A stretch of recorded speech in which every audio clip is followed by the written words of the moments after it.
Good morning, students. Thought of the day: learn from your past, but never regret about your past.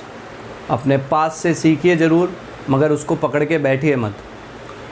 As you all know, we were going through chapter number 6, staffing. Till now we have discussed कि staffing का meaning क्या होता है. Filling and keeping filled the positions in an organization is an staffing. Staffing एक process है जो start होती है with the estimating man power requirement. In man power requirement two important topic workload analysis and workforce analysis. ठीक है, फिर अपन ने बात किया था recruitment. Recruitment again a process. Recruitment के दो sources. In last video we have discuss about internal sources of recruitment. When requirement is fulfilled within the organization, it is termed as an internal source. Internal sources में दो, transfer and promotion. Transfer, it is a horizontal movement of worker, shifting an employee from one department branch to another department or branch. Promotion, upward movement of worker, it is also termed as an vertical movement. ठीक है, फिर अपन ने merits and demerit discuss किए थे. Now we will discuss about external sources of recruitment. First of all, what do you mean by external sources? When the requirement of workers fulfilled from outside the organisation. यानी जो requirement है workers की, company उसके लिए advertisement दे रही है, या हम लोग कहें कि कंपनी वो मीडियम यूज़ कर रही है जिसके अंदर वो आउटसाइड फ्रॉम द ऑर्गेनाइजेशन जो पर्सन्स है उनको जॉब के लिए क्या कर रही है, अपॉइंट कर रही है. It will be termed as an external source of recruitment. External source of recruitment क्या मतलब है बेटा?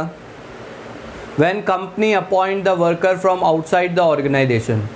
कंपनी जो ऑलरेडी वर्कर नहीं है, ट्रांसफ़र और प्रमोशन यानी इंटरनल में तो क्या था, जो ऑलरेडी वर्कर हैं उन्हीं को आप मौका दे रहे हो, जबकि इस केस में आप जो वर्कर नहीं है, नए वर्कर्स को आप ऑर्गेनाइजेशन के बाहर से अपॉइंट कर रहे हो.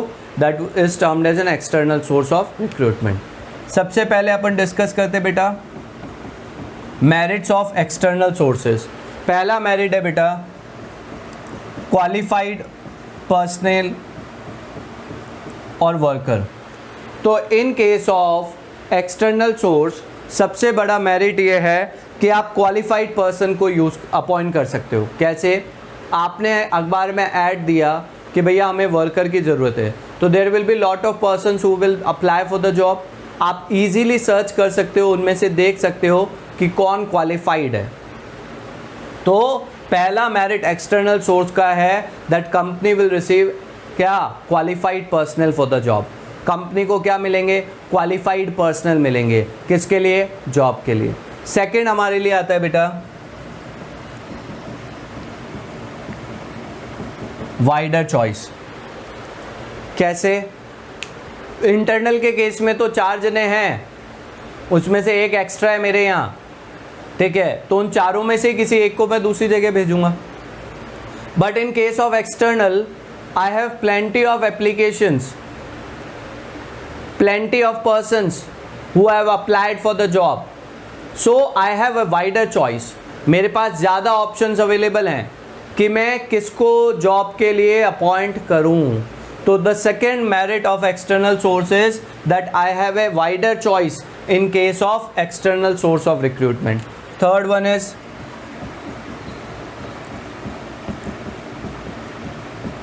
Fresh talent. Remember one thing कि आप थोड़ा सा दिमाग लगाओ तो you can understand that merits of internal are demerits of external and demerit of internal are merits of external. जैसे इंटरनल का डीमेरिट था क्या, there is no infusion of new blood, क्योंकि जो ऑलरेडी काम है उन्हीं को आपको आगे बढ़ा रहे हो, तो आपके पास नए आइडियाज़, नए लोगों की कमी होगी. जबकि यहाँ पे उसका वो मेरिट में बदल गया. क्यों? क्योंकि जब आप बाहर से लोगों को अपॉइंट कर रहे हो तो you can appoint the fresh talent for the job.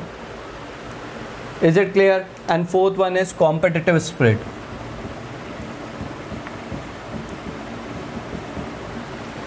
Competitive spirit, जैसे अपन ने इंटरनल का एक डीमेरिट पढ़ा था, वर्कर्स बिकम लेथार्जिक, उनको लगता है कि भैया टाइम बाउंड प्रमोशन मिलना ही है, तो वो क्या बन जाते हैं, आलसी।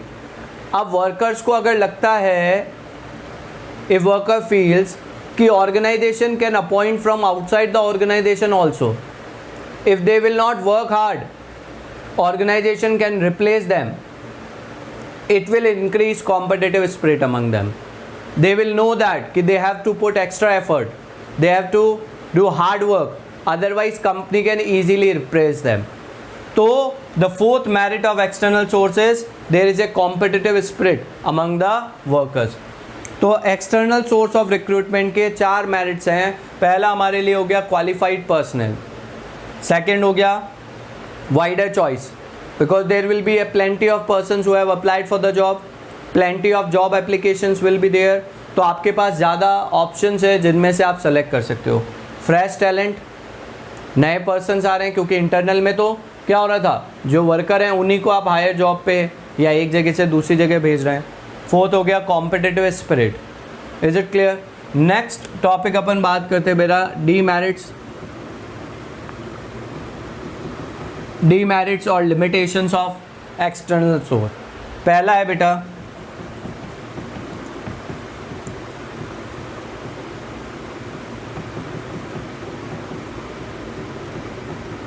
Dissatisfaction among existing staff. Company में जो वर्कर काम कर रहे हैं, अगर उनको लगता है कि कंपनी जो है वो जो पर्सन्स रिक्वायरमेंट है उसको बाहर से पूरा कर रही है, यानी उनको ऐसा लगता है कि उनको प्रॉपर मौका नहीं मिल रहा है, तो they will feel dissatisfied with this process. तो पहला डीमेरिट जो है वो है डिससेटिस्फैक्शन अमंग एग्जिस्टिंग स्टाफ। अगर कंपनी एक्सटर्नल सोर्स को ज़्यादा प्रेफर करती है तो जो ऑलरेडी वर्कर हैं they will feel dissatisfied. Second is lengthy process.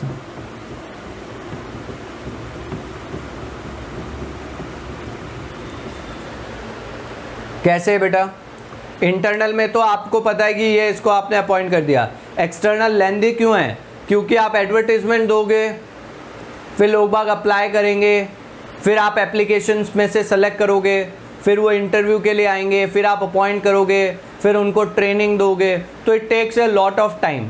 Where in case of internal, क्योंकि ऑलरेडी आपके यहाँ के वर्कर हैं तो आप इजीली उनको क्या कर सकते हो, अपॉइंट कर सकते हो। Next one is costly.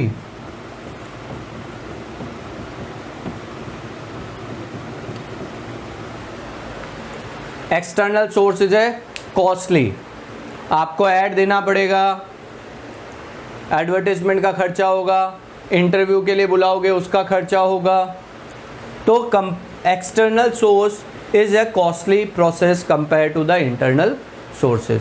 जैसे इंटरनल में आपको इंडक्शन ट्रेनिंग की देने की ज़रूरत नहीं है, या अपन बात करें ओरिएंटेशन की ज़रूरत नहीं है।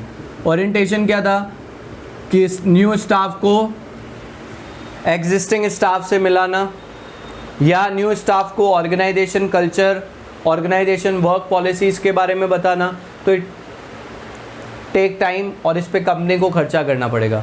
बट अगर आप इंटरनल यूज़ करते हो तो आपको इस तरह की ट्रेनिंग देने की ज़रूरत नहीं है, क्योंकि वो वर्कर ऑलरेडी आपके यहाँ काम कर रहा है तो उसको सारी चीज़ें पता है। तो that's why external source of recruitment जो है वो एक कॉस्टली प्रोसेस है। तो इंटरनल और एक्सटर्नल अपन ने अभी डिस्कस किया, तो एक्सटर्नल सोर्स के मेरिट्स क्या हो गए, 4। पहला qualified personnel, second wider choice, third is fresh talent, fourth is competitive spirit. जबकि डी मेरिट्स क्या हैं, तो पहला हो गया dissatisfaction among existing staff, it's a lengthy process, and third it is a costly affair. Is it clear? Costly process और affair. Now we will discuss about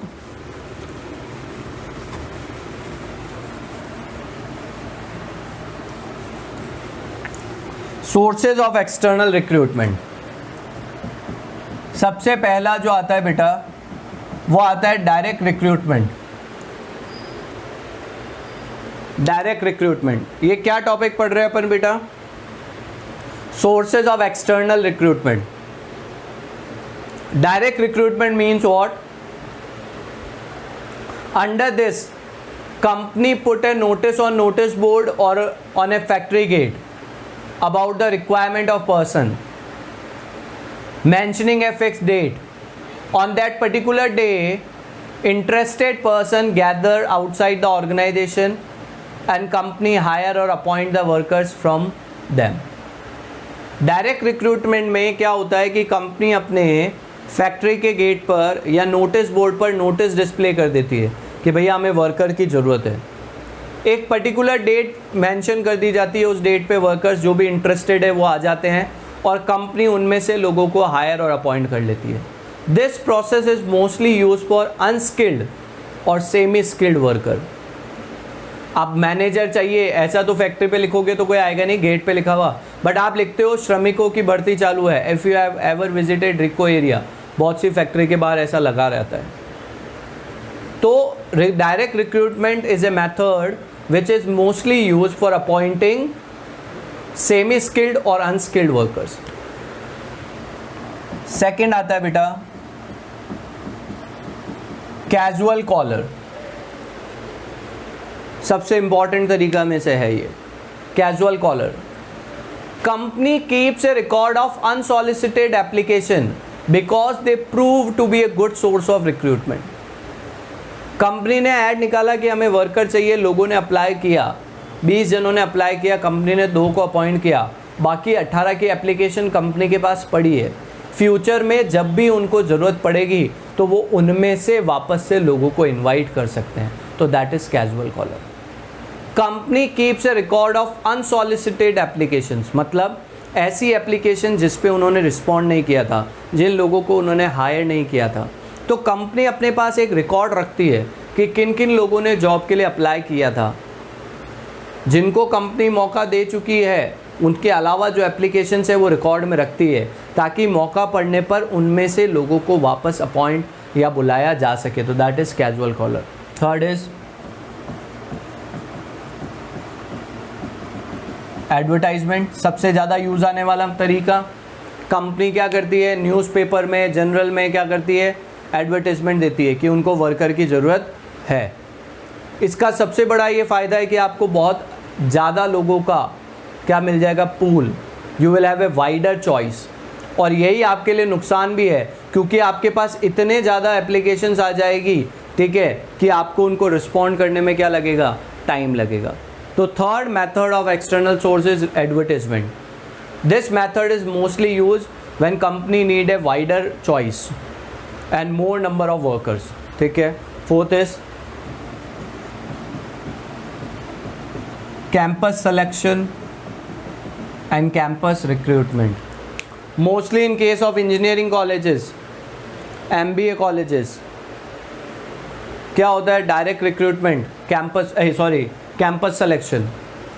बड़ी बड़ी कंपनीज आती है कॉलेजेस में ही, वहीं आपका इंटरव्यू लिया जाता है और वहीं से आप वर्कर्स को क्या कर लिया जाता है, select. Big organisation keep a relation with big universities and conduct the interview programs at the campus and select the workers from there only. तो that is campus selection.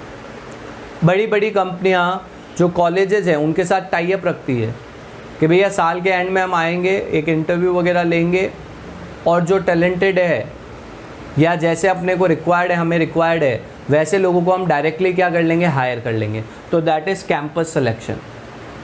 इससे 1 मार्क का क्वेश्चन भी आ सकता है बेटा कि वो कौन सा सोर्स है जिसमें आपको बिना अप्लाई किए जॉब मिल जाती है। That is campus selection. क्योंकि आपको इसमें जॉब एप्लीकेशन फॉर्म भरने की ज़रूरत नहीं पड़ी, क्योंकि इसमें आपको जो है कंपनी को अप्रोच नहीं करना पड़ा, बल्कि कंपनी आपको अप्रोच कर रही है, ठीक है। Next is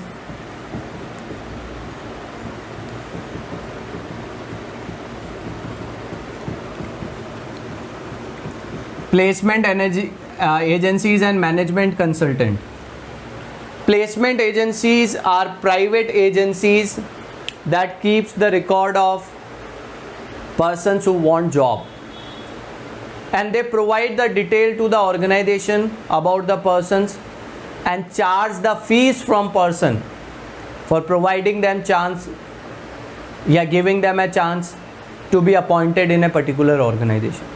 Placement agencies private agencies है जो बेरोजगार लोगों का, अनएम्प्लॉयड लोगों का डेटा अपने पास रखती है, और कंपनीज़ को जब भी वर्कर की ज़रूरत है तो वो डेटा कंपनीज़ को प्रोवाइड करती है ताकि कंपनी उनमें से लोगों को अपॉइंट कर सके। और इस सर्विस को बदले में वो लोग जो कैंडिडेट हैं, प्रोस्पेक्टिव एम्प्लॉयज़ हैं, उनसे फ़ीस चार्ज करते हैं कि भैया हम आपको नौकरी दिला देंगे बट उस नौकरी के बदले में हम आपसे कमीशन लेंगे। That is placement agency. Management consultant is similar to placement agency, but management consultant जो हैं it is mostly use for higher level job, managers वगैरह और इस तरह के लोगों का ये डेटा अपने पास रखते हैं। Next is employment exchange.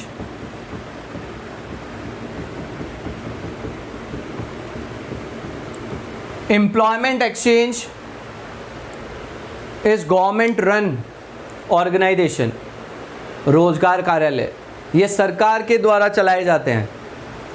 It is again a bridge between job seeker and job giver. They keep the record of unemployed person and provide the information to organisation.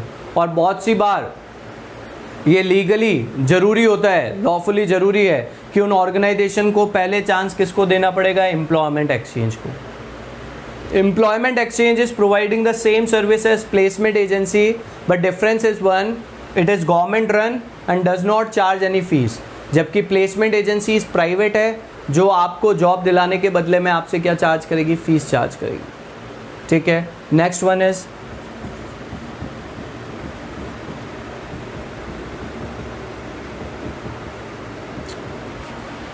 Labour contractors. होता है आजकल, बहुत सी जने सुना होगा सब लोगों ने, वर्क को क्या दे दिया जाता है, ठेके पे दे दिया जाता है कि भैया मुझे मेरा घर कंस्ट्रक्ट कराना है, 10,000 में मैंने मान लो किसी पर्सन को ठेका दे दिया कि वर्कर्स आपको लाने हैं। अब वो वर्कर को लाने की उसकी जिम्मेदारी है, मेरे को घर को पेंट कराना है, 10,000 में काम दे दिया, अब वो 2 वर्कर लाए, 4 लाए, वो उसका लुकआउट है। तो लेबर कॉन्ट्रैक्टर मतलब कि this is source where the contractor have a record या have a we can say that link with lots of unskilled worker. They can provide you unskilled worker at a short notice. आपको जब चाहिए कि भैया 20 जने चाहिए, आपने contractor को अप्रोच किया, भैया मुझे 20 वर्कर चाहिए, कॉन्ट्रैक्टर जो है वो उन लोगों के टच में रहता है और आपको फटाफट से जो आपकी रिक्वायरमेंट है उसको पूरा कर देगा। तो that is part of labour contractor. उसके बाद हमारे लिए आता है बेटा 8th जो टॉपिक है वो हम लोग बात करेंगे एडवर्टाइजमेंट ऑन टेलीविज़न। तो इसके लिए ज़्यादा डिटेल जाने की ज़रूरत नहीं है क्योंकि अपन एडवर्टाइजमेंट पढ़ चुके हैं। उसके बाद हमारे लिए है बेटा वेब